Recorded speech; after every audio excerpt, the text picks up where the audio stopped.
కొత్తగూడెం ప్రకాశం మైదానంలో మాజీ పార్లమెంటు సభ్యులు పొంగిలేటి శ్రీనివాస్ రెడ్డి ఆత్మీయ సమావేశం నిర్వహించారు. ఈ కార్యక్రమంలో మాజీ మంత్రి జూపల్లి కృష్ణారావు, కోరం కనకయ్య పాల్గొన్నారు.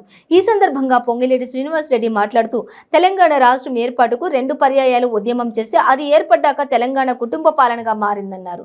గత 8 సంవత్సరాలుగా పరిపాలన చేసిన ముఖ్యమంత్రి 3వసారి హ్యాట్రిక్ కొడతా అని పగటి కలలు కంటున్నారన్నారు. రాష్ట్రం ఏర్పాటైనా కూడా ఇంటికి ఒక ఉద్యోగం ఏమైందని ప్రశ్నించారు. ధనిక రాష్ట్రమైన తెలంగాణను 4680 కోట్ల అప్పులు తెలంగాణగా మార్చిన ఘనత మీది కాదా అని 4680 కోట్ల అప్పుల్లో నీ వాటా ఎంత అని ప్రశ్నించారు. తల్లిదండ్రులు అప్పు చేసి చదివిస్తే ప్రశ్నపత్రాలు లీకేజీ చేసినందుకు 3వసారి ముఖ్యమంత్రిని చెయ్యాలా? దళితుడిని ముఖ్యమంత్రిని చేస్తానని వాగ్దానం చేసిన మాట తప్పినందుకు మిమ్మల్ని ముఖ్యమంత్రి చెయ్యాలా? నీ బిడ్డను రక్షించేందుకు ప్రజల ధనాన్ని లక్షల్లో సుప్రీంకోర్టు లాయర్లకు అందించడం నిజం కాదా అని అన్నారు.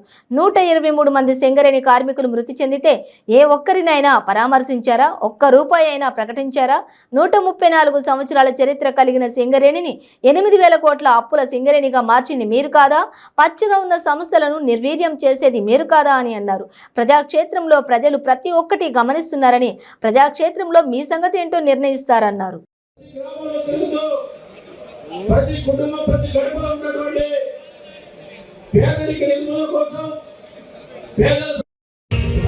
ఇచ్చిన హామీలను అమలు పరచుట కొరకై పార్లమెంటు సభ్యునిగా విజయము సాధించెను. మనకు తోడు ఉంటానని అన్న అభయమిచ్చెను. కష్టాలు కన్నీళ్లు రాకుండా చేయాలని తల్లడిల్లిపోయెను. పోలీసు అండ్ రెవెన్యూ కొంతమంది అధికారులకి వేదిక మీద నుంచి చెప్తున్నారు, అధికారము ఎవడప్ప సొత్తు కాదు, అధికారం ఎవడప్ప సొత్తు కాదు.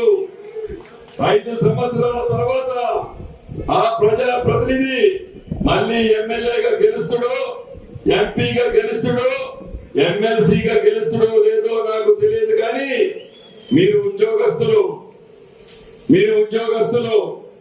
చట్టం ప్రకారం న్యాయంగా ధర్మంగా అధికార పార్టీ అని మీరు తొత్తులుగా కనుక మారితే క్షమించేది ఉండదు అని కూడా ఈ వేదిక మీద అటువంటి అధికారులకు తెలియజేస్తారు.